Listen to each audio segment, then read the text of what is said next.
Oi, pessoal! Sejam bem-vindas e bem-vindos ao Papo de Outlier, o podcast da GAVB, a consultoria de dados do Grupo Boticário. Por aqui você vai encontrar conteúdos sobre tecnologia, data science, estratégia de negócio, inovação e muito mais. Eu sou a Patrícia Cruz, anfitriã desse episódio. Eu atuo como Data Science Leader na GAVB. Eu sou uma mulher branca, de cabelos castanhos abaixo do ombro. Estou usando óculos, headset e uma blusa florida. Quem está com a gente hoje nesse episódio é a Júlia Pires. Oi, pessoal, aqui é a Júlia. Me autodescrevendo, sou uma mulher branca, com cabelo médio, castanho. Tô com um brinco dourado, discreto, com um delineador preto, também discreto, usando make-up. E com uma blusa aqui um pouco tie-dye, assim, em tons de verde. Eu sou hoje especialista de planejamento e inovação em comunicação.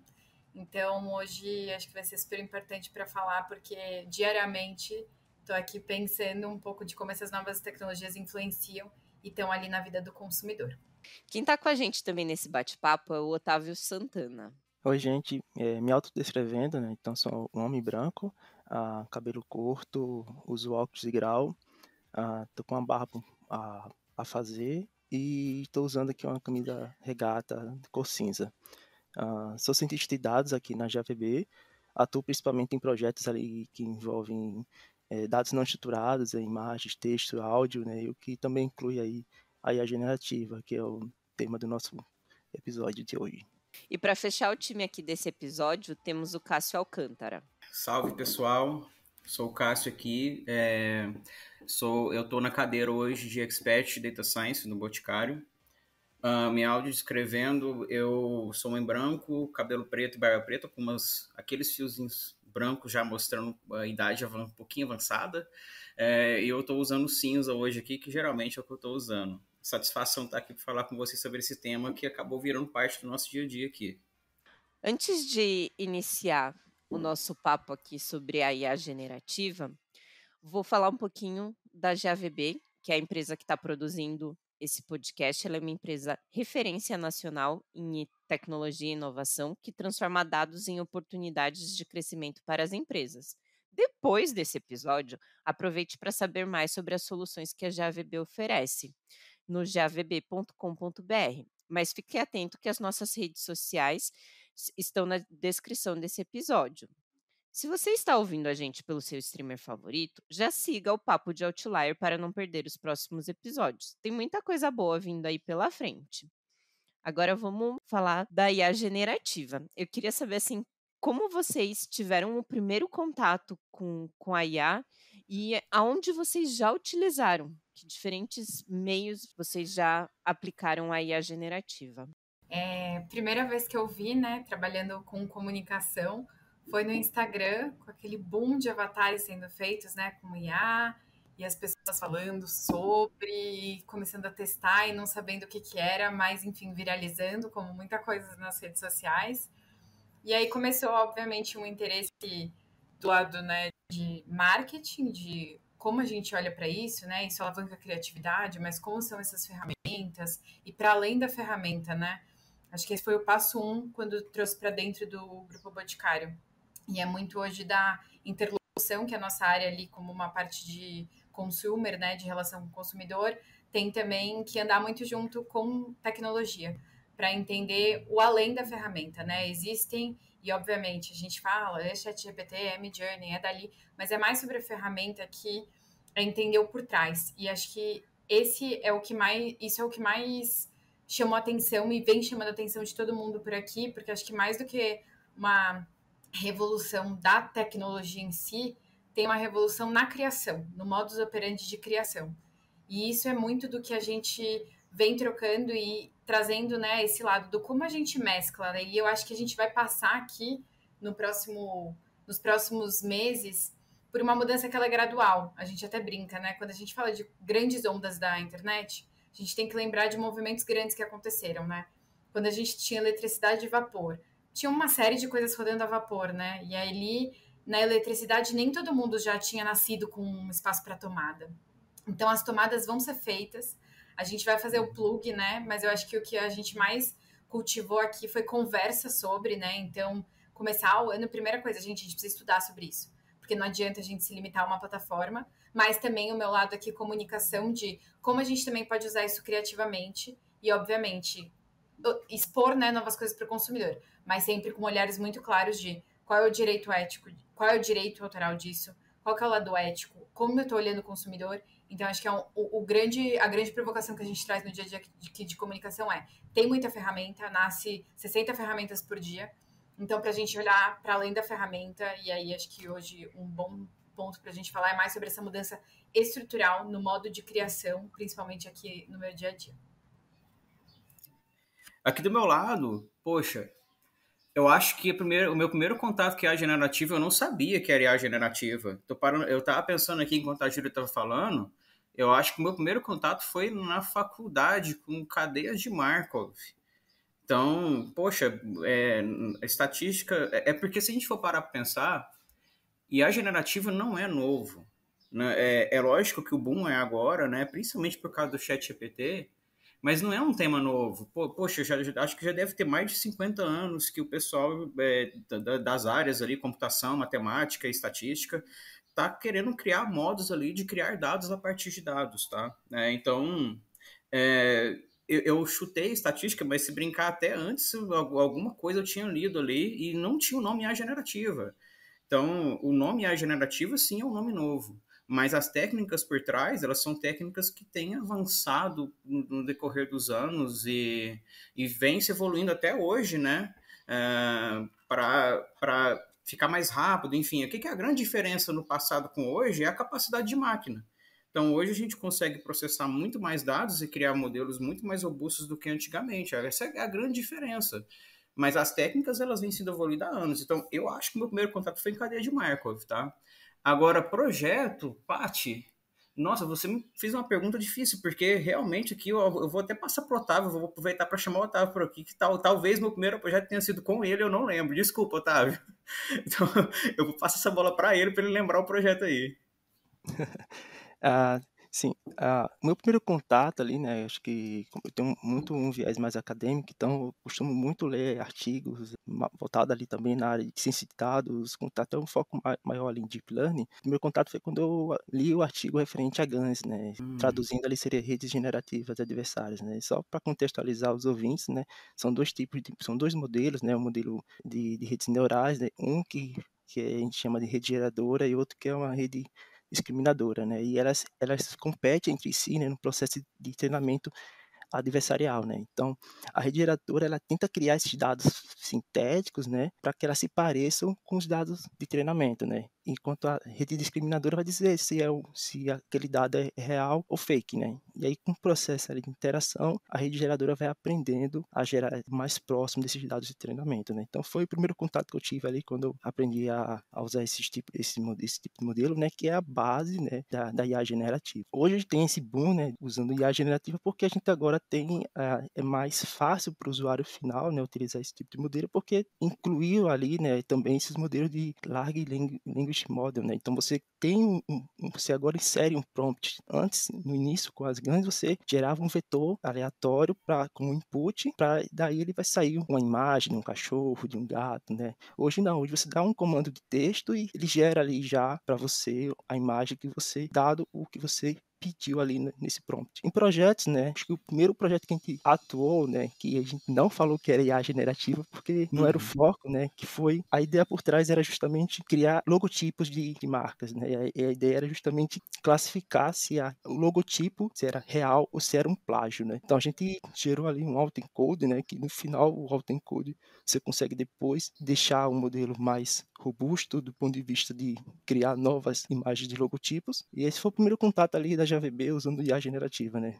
Atualmente a gente tem outras frentes, né, até com foco de criar novos dados para treinamento do modelo, né, ou seja, aumentar a variabilidade no treinamento para o modelo, né. Então isso reduz um custo ali para o cliente, não precisar coletar muitos dados, né, tirar muitas fotos. Então a gente pega apenas uma amostra e a partir daquela amostra a gente cria novos cenários, novas variabilidades para deixar um modelo principal, né, de classificação, por exemplo, mais robusto para o usuário final.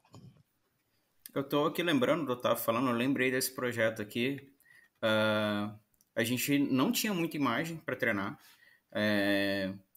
E assim, só para o pessoal entender o tamanho do buraco de querer fazer modelo dentro de casa, né? Ele ficava treinando, se eu não me engano, 3 dias, não era, Otávio? Era uma coisa assim, com poucas imagens e com uma máquina boa. Era uma coisa de 3, 4 dias que ele ficava rodando para treinar, e cada tentativa que a gente fazia, né? Não era nem o modelo final. Cada tentativa que a gente fazia era 3, 4 dias a máquina rodando sozinho ali, só para treinar o modelo, para a gente ver se ficou bom no final.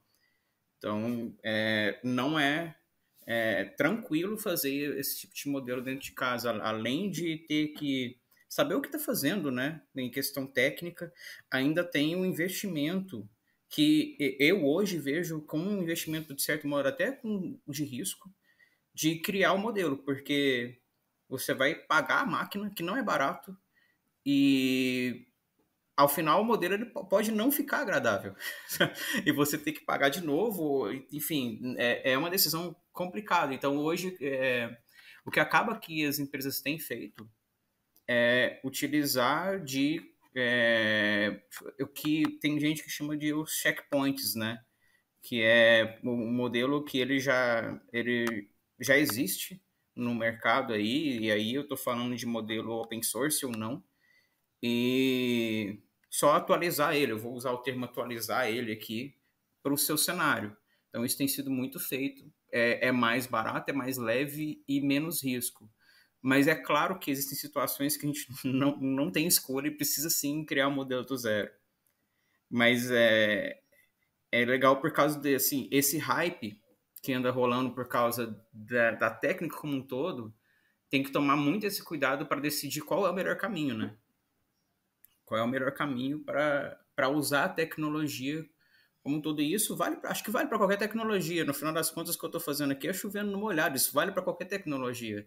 Não é porque alguém lançou uma rede social nova, e isso aconteceu agora há pouco no passado com o nosso amigo Zuckerberg, né? Lançou uma rede social nova, todo mundo criou conta na rede social. Hoje em dia, quem usa aquilo lá? Então, assim, a decisão de migrar de uma rede social, ali eu estou fazendo esse paralelo que eu acho que é um paralelo fácil, as pessoas, de forma intuitiva, elas tomaram a decisão de vou criar a conta, mas não vou migrar. Eu não vou sair do Twitter, eu não vou deletar minha conta do Twitter. Porque eu preciso de um backup e o risco de migrar, vamos pensar no influencer, o risco de migrar, ele é caro para o influencer. E a gente fazendo paralelo de tecnologia é a mesma coisa. Esses riscos de tomar essas decisões, eles são caros. Então, a gente está no momento aqui, que é o que a Júlia falou, de estruturação, de tomar essas decisões, de escolher ferramenta, de treinar profissionais. Então, é um cenário de muita incerteza, no final das contas. É um cenário de muita incerteza que a gente está vivendo hoje. Então, Cássio, você daria uma dica? Poxa, tentar ser o máximo pé no chão que puder. O máximo. Eu acho que o que você está falando, Cássio, já vai muito em linha com a nossa segunda pergunta, é assim, sobre o medo e, na minha opinião, um mito que as pessoas têm que a IA generativa vai substituir por completo o trabalho humano e vai tirar o emprego das pessoas. Eu acho que, assim, vai muito em linha com isso. Não vai substituir por completo o ser humano, mas o ser humano vai ter que se adaptar a ele. Perfeito. Vai ter que ver ali, olha, tal coisa a IA faz melhor do que o humano. Eu acho que, assim, por exemplo, códigos. A gente que trabalha com Python, com R, a IA faz o que eu faço em 50 linhas de código, ela me traz em 20. Ok, mas ela não entende o problema. Ela não entende o que eu quero resolver com aquele código. Então, isso eu que tenho que dizer para a IA. Então, nesse ponto, as pessoas vão se adaptando. Tem que saber entender melhor os problemas que quer solucionar, aonde eu quero chegar com essa solução, e não simplesmente focar em determinados pontos, fazer essa adaptação. Não sei se vocês concordam que é isso que a IA está fazendo. Ela não está substituindo o humano, mas ela está fazendo com que o humano se adapte a ela. Eu concordo aqui. Acho que a gente, como você trouxe, né, Paty? quando a gente fala de padronização, organização de dados, né? Quando a gente olha ali, trazendo para o meu dia a dia de comunicação, eu penso em uma série de textos parecidos que eu disparo de e-mail para pessoas parecidas. Esse tipo de coisa, claramente, ele vai acelerar o processo, né? Então, acho que ele traz uma possibilidade de aceleração do lado de gerar coisas que pode ajudar muito a gente no dia a dia, mas, assim, ainda mais trabalhando com o consumidor e olhando para isso todo dia, acho que quando a gente olha lá atrás, né, 1960, 1940, surgindo a inteligência artificial, querendo realmente simular a mente humana e entendendo que as pessoas não tomam decisões só por A mais B, que tem um fator cultural, que tem arte, que isso influencia as pessoas, a gente precisa começar a olhar que isso é nosso, né? Essa capacidade, essa subjetividade. Então, até dando exemplos, né? A gente vem trocando muito e até trazendo um pouco de e quais condutas a gente toma, né? Acho que o Caso trouxe um pouco disso, e hoje o que a gente fala muito tem que ter uma cultura de experimentação, tem que ter conversa sobre, né? É muito importante que tenham, que nem a gente está fazendo agora, sabe? Falando sobre, porque esse monte de ferramentas surgindo, 600 ferramentas, e as pessoas olhando, e eu começar a jogar a ferramenta nas pessoas, não é assim, sabe? Então, quando a gente faz essa cultura de experimentação e fala sobre o por trás, porque tem muita coisa que surge sobre uma mesma base, né? Os meninos vão saber muito melhor aqui, né? Tem um modelo fundação que... Então, é mais entender o por trás e entender que a gente precisa começar a olhar usando a ferramenta a nosso favor. Para mim, tem jeitos, né? Tem o jeito, eu quero combater, que jamais deveria ser o certo, né? Entender que tem coisas, o forte de um e o forte de outro, e como a gente se soma. Então, até trazendo para um exemplo prático, né, no dia a dia de comunicação. É lógico que quando eu tenho uma ferramenta de imagem, seja ela qual for, de imagem generativa, né, texto para imagem, isso permite com que várias pessoas criem imagens de um resultado muito melhor do que ela poderia criar antes, mas não vai tornar ninguém artista. E quem estuda, né, o lado ali da fotografia, que eu sou apaixonada, né, acho que tem uma arte ali por trás. Você sabe, você traz para o seu prompt a sua experiência pessoal. Você fala o ângulo da câmera, você fala a medida, que são coisas que não é todo mundo que sabe. E isso vai diferenciando o seu trabalho. Então, eu acho que aqui o trabalho que a gente precisa fazer e que a gente vem falando muito entre os times é discutir sobre, ter uma cultura de experimentação para sair em dúvidas, para a gente debater, e vem sendo muito bom porque a gente vem trocando aqui com tecnologia, com o time de privacidade, porque quando não tem tanta lei estabelecida, a gente precisa entender, a gente precisa discutir de acordo com os nossos valores, o que a gente vai tomar como caminho ou não, de acordo com o que a gente conduz, né, com como a gente acredita nas coisas. Então, eu acho que o que a gente vem provocando é isso, né? Entenda por trás e entenda que as ferramentas, se você olhar por elas, você vai maximizar, você vai usar isso a seu favor. Então, claro, tem mudança sim, mas é olhar que ela não substitui a pessoa, né? É um mindset, e ali, obviamente, sempre eu trazendo o meu viés, que é o lado ali, que são as coisas que a gente não copia, que isso a gente vai usar a nosso favor. Então, é muito de como eu olho aqui do que a gente vem trazendo. Um dos pontos ali é automatizar tarefas. Isso vai levar, de fato, a mudanças, né, na natureza do trabalho, né, de algumas áreas, né, só que também vai criar oportunidades. Então, a IA generativa, a gente tem que pensar que ela vem para agregar. Então, ela vai liberar, de fato, o humano ali nesse processo de tarefas repetitivas, permitir que ele se concentre em tarefas mais criativas e estratégicas. Aí eu trago até minha própria experiência. Eu venho usando a IA generativa também para automatizar, né, ter ganho ali na hora de construir códigos, né. Às vezes, sabe escrever o código, mas você levaria algum tempo, porque tem algum bug, alguma coisa do processo. Você passa um prompt, e aí que conta até que a Patrícia comentou, né? A gente tem a experiência, então a gente sabe exatamente qual comando ali para que a IA de fato venha a gerar aquele código para maximizar o nosso tempo, né? Então a gente foca mais no ponto de vista de avaliar o resultado dos modelos, né? E aí pensando no contexto geral aqui em ciências de dados, ele pode auxiliar você a ter esse ganho de tempo.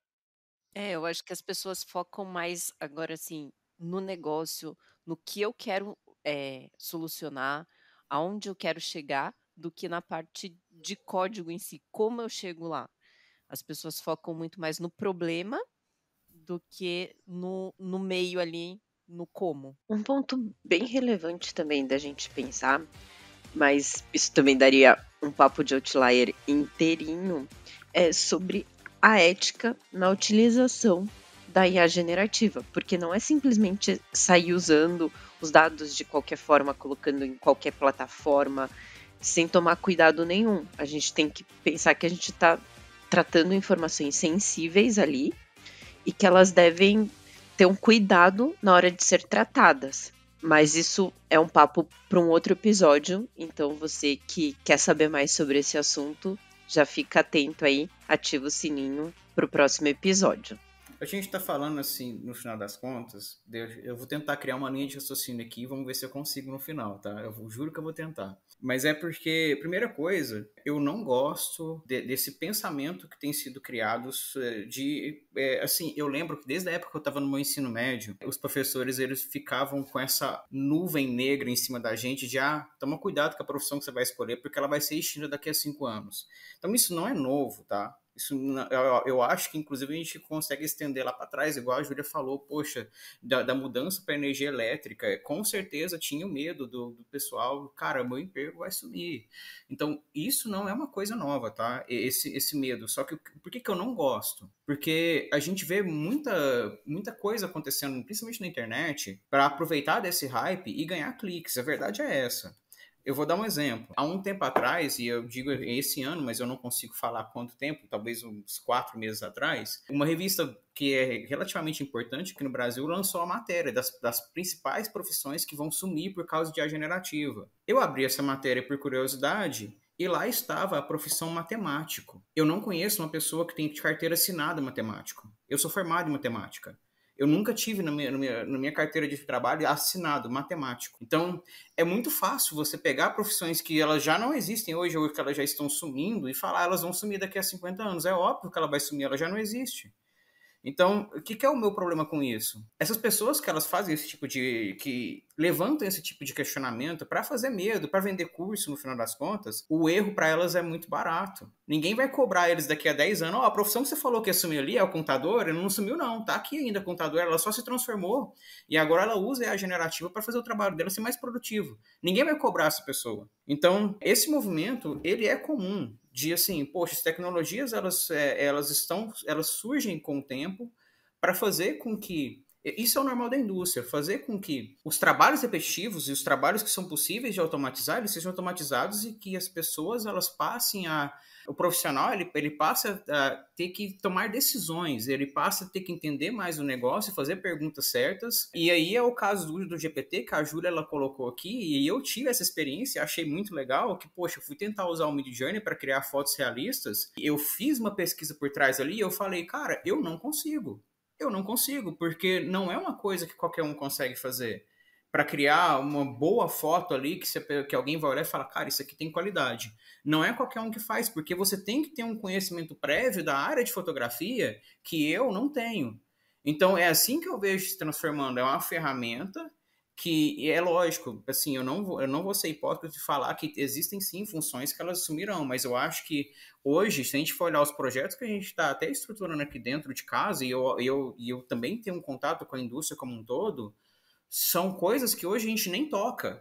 Então, por exemplo, eu quero escalar a geração de imagens para uma área em que eu gero 100 hoje. Então, os projetos que estão acontecendo hoje são muito nesse caminho de situações em que a gente nem toca hoje, porque a gente não consegue. Então, os projetos são muito nesse caminho. Então, de novo, eu não gosto dessa mentalidade de, o meu emprego vai sumir. Vamos perder esse medo, continue fazendo o curso que você gosta. Acho que essa é a grande mensagem que eu sempre passo ao pessoal quando me pergunta sobre isso. Eu concordo aqui, acho que até quando a gente trouxe isso, né, do conhecimento, a gente estava falando, né, hoje, trabalhando comunicação, né, principalmente dentro do grupo, que tem tantas marcas, a gente tem um volume de coisas muito alto. Então a gente fala, a gente gera tanta informação, mas a gente gera pouco conhecimento.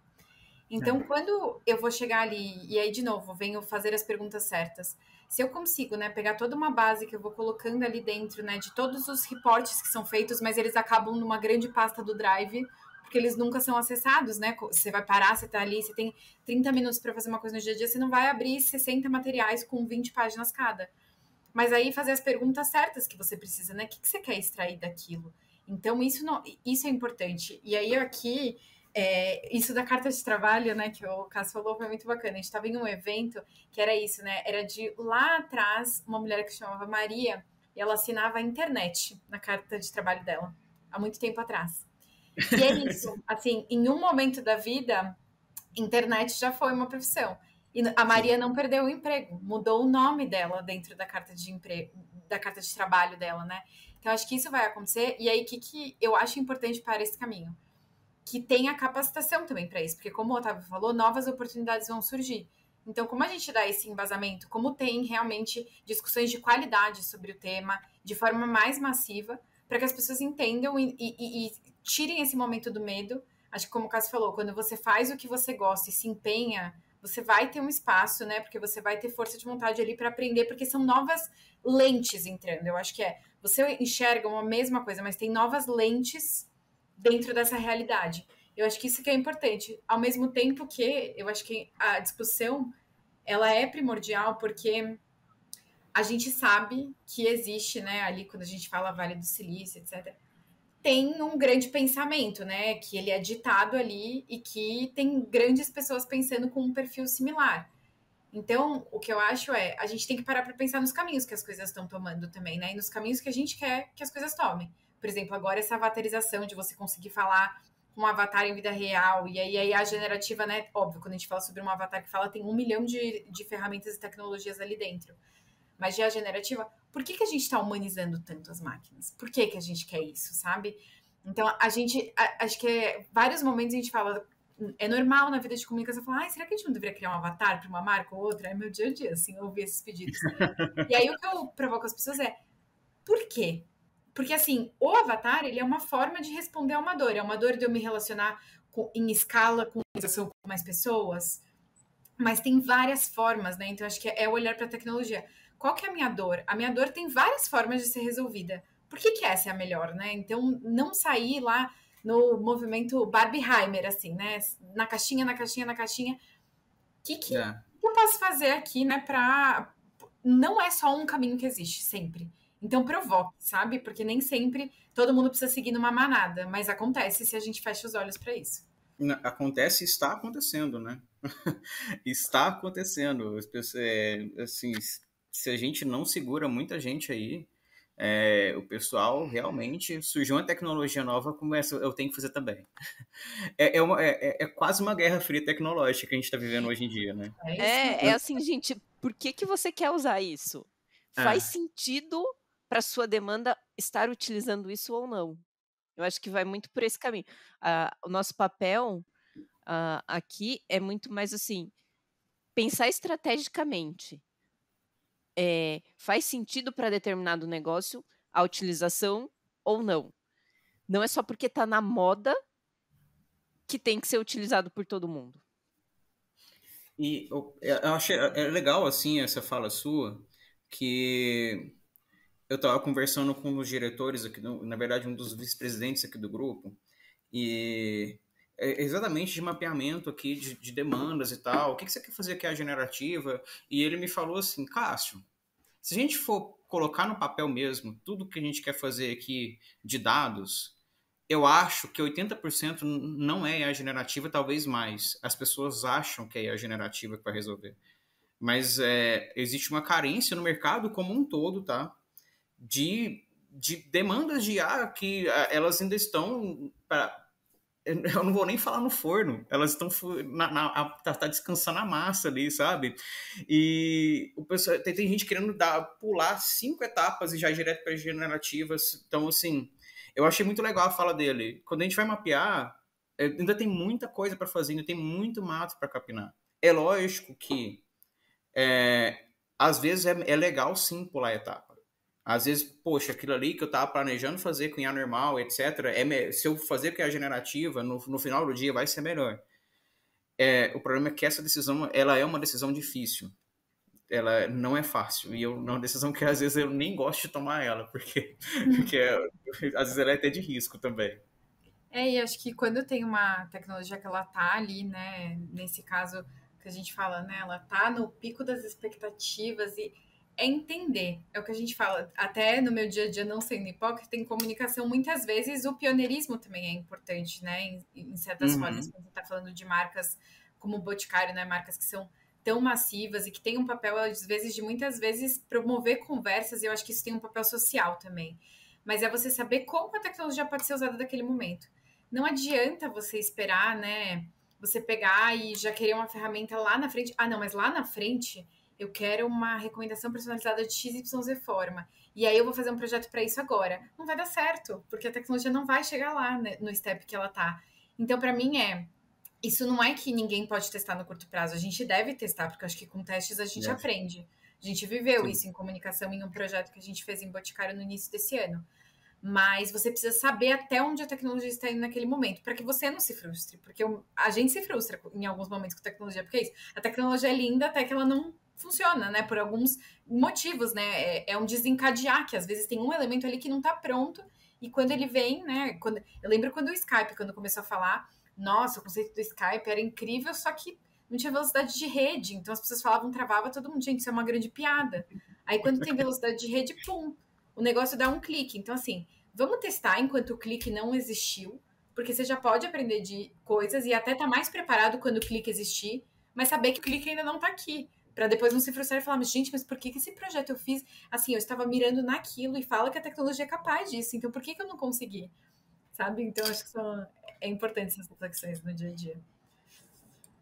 Só complementando ali a fala do Cássio, né, acho que o papel do cientista de dados é justamente isso. Quando a gente tem reuniões com a diretoria, a gente traz ali, é como se fosse um mensageiro, né? Olha, existe o hype, né, de fato, de usar essas tecnologias, né, de IA generativa, né, e também com experiência própria, né, no cliente que eu estou alocado, os diretores falaram, a gente quer usar IA generativa, mas qual é o problema? Eu não tenho um problema, mas eu quero usar IA generativa, né? Então, cara, talvez o que você quer usar, a gente o IA generativa a gente consegue usar com um modelo mais simples, né? Um modelo que vai trazer ganho e mais barato, né? Porque hoje o uso de IA generativa, quando você traz para a empresa, ele é custoso, não é uma tecnologia barata, né? Então, esse é o ponto, né? Acho que para a gente que é cientista de dados, a gente tem que trazer, passar a mensagem, olha, esses são os ganhos e esses são os ônus, tá? E ali é meio que o papel de esclarecer para eles, né? Para também não tentar surfar no hype, sendo que a gente consegue resolver também com a tecnologia um pouco mais barata e também vai ser assertiva, tanto quanto usar uma IA generativa, né? Quero agradecer vocês pela troca que a gente teve aqui, um bate-papo super rico, relevante, de forma leve, que eu acho que trouxe bem uma percepção assim do que é a IA generativa, as diferentes formas que ela pode ser utilizada, mas que é um mito que ela vai acabar com o trabalho humano. Ela vai adaptar o trabalho humano. E vocês que estão nos escutando, que gostou do episódio, já salva, curte, compartilha e deixa nos comentários o que vocês querem ouvir para os próximos episódios. Agradecer o convite, né? Apesar de que a gente faz, acho que por dia, deve ser umas 4 horas falando desse tema para mais, mas acho que nunca é demais, eu acho super legal conversar com esse tema, o pessoal muito bacana aqui também, um time de peso aqui para falar sobre o tema. Também agradecer pelo convite. Como eu falei, eu acredito muito que o caminho para desmistificar uma série de coisas que surgem é abrir espaço de conversa.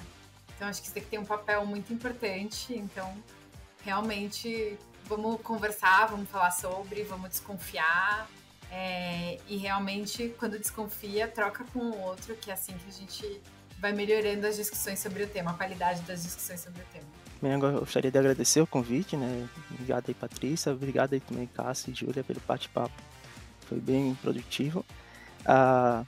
Aqui só deixar uma mensagem para os ouvintes, né? Que quando forem usar a IA generativa, usem para agregar valor, né? Para automatizar seu trabalho, mas não tente usar para fins maléficos, né? Então, não faz nada com deepfake, não tenta causar, né, usar modelos que usam ali reconhecimento de voz, né, transcrição de voz, né, então vamos usar de forma ética a IA generativa.